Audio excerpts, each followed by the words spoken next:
What's up, guys? This is Kyle from Wax Museum. I hope everyone's doing well.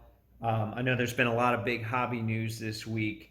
I am not going to touch on all that right now. I just want to show off some cards, and I want some of the facts from those events to fall into place first before we can really start to examine them and how we think they'll impact the hobby. So I've got two things here today.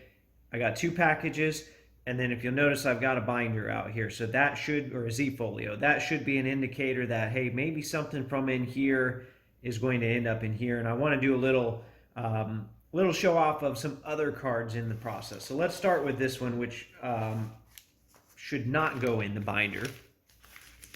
So this one was something that I don't remember the last time I saw one of these. And it'll make sense when I open it here, if I can get it open.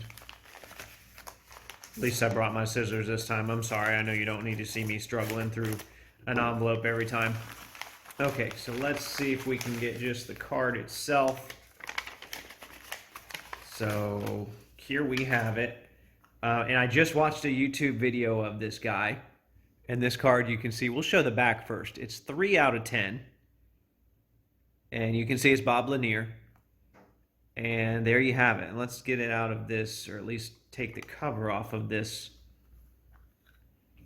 so we can get a look at it so it's not all scratched up. There is a little bit, actually, yeah, there's some damage up here a little bit. It's been pressed in, and then there's some creasing there. But you know what, on this card, and they noted the damage here, so I'm okay with that. I have never seen another Bob Lanier patch that's this big, even though it is from, my guess is it's either a waistband from a pair of shorts or it's like the cuffs from a warm-up jacket. But either way, I'm very happy to have this. Never seen a Bob Lanier patch this big. Surprisingly, there are a decent amount of Lanier patches out there. He's got some stuff from the old Topps triple thread sets. And then also Panini has done some things with Immaculate. So and I think Flawless too. So I've seen some stuff out there. You don't see it a lot though. So to get one of the early Panini cards with a bigger patch in here, a game-worn patch, by the way, that's definitely something that appeals to me. Yep, enclosed game-worn swatch. You can see that right there. All right, so the second card, as I mentioned, is one that's going to go in the binder. And this is one that I won last week as well.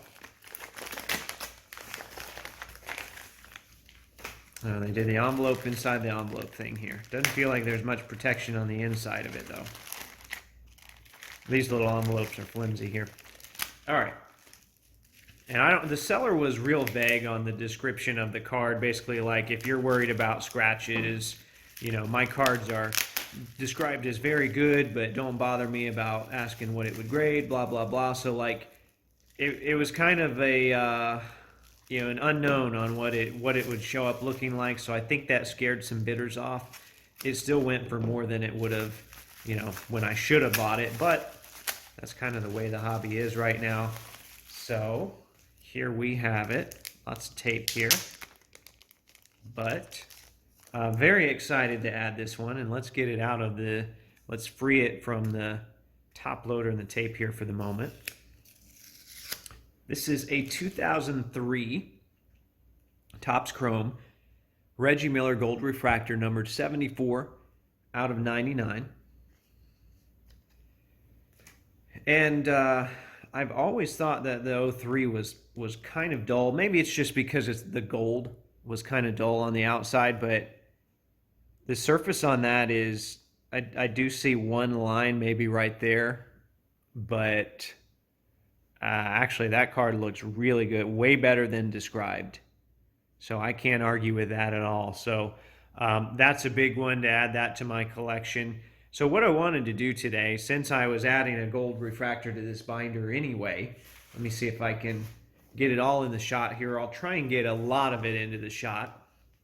I thought I would compare the Topps Chrome gold refractors throughout their entire run, which would be from 2003, is when they started the gold, all the way up until 2009 was when they lost the license. So that's what we're going to do. So I'm not going to show you every card in here. I've got some finest stuff in here too. You can see my 2003 Pacers.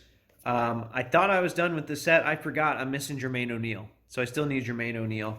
But we've got the 2003.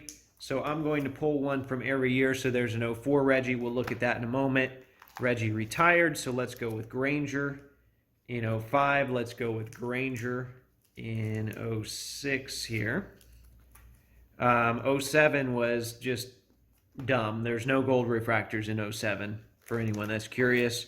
So '08, '09, and then we can get into Prism stuff another day. But yes, I do keep those in the same binder, my gold binder. Okay, so let's take a look at these so we can kind of get an idea, because not, as you can see here, if you got them fanned out, not all golds are equal.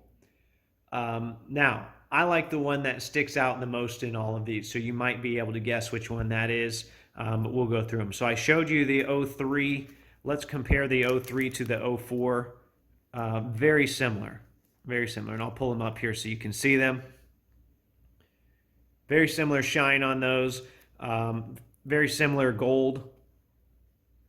Now, the thing that's different, though, is just the design in general. I like having the team logo down there instead of in the corner.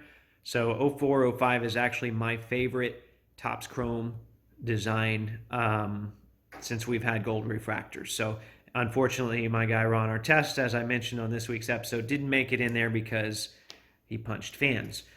So here we have 2005, which the gold is still kind of that same finish, I guess you could call it. I thought the design of the card was ugly, but they're still good looking refractors. This one has a few scratches on it, but this Granger I'm a big fan of because guess what? It's jersey numbered 33 out of 99. But here is the one, 2006 is my favorite Topps Chrome Gold refractor, because just look at the gold is different. The card still refracts in a similar way, but the gold itself is just on a completely different level. And I'll take them both out so you can see them. I mean, just a completely different level. And it's also the rarest Topps Chrome gold that's out there. All of these so far that I've showed you have been out of 99. This one, as you can see, is out of 25. So very big fan of the 2006. Now, this is when things started to get a little different. So let's take a look here at 2008. So a lot of people really like 2008. They look good in light. And they're pretty similar. I still think the 2006 has a better shine to it. I think the 2008, they look kind of dull when you put them in a binder. I guess just, the same amount of light's not getting to them. But 2006s look good in a binder. But still, I mean, they're great looking cards. And then the last one, which is 2009, kind of goes back to that familiar, I guess you could call it dull looking frame, but just a really good design on the card, though. I like that. I'm more of a traditionalist, so this is a very traditional looking but sleek and modern design to me, so I do like that. So there you have it. I can kind of lay them out for you. There's '09, '08, '06, because remember, '07 didn't have them, '05, '04, '03. So post in the comments which one you like the best. Not necessarily the player, but which year do you like the best? What do you think was the best year of Topps Chrome Gold? New episodes of the Wax Museum podcast out every Thursday, as always, and thanks for watching.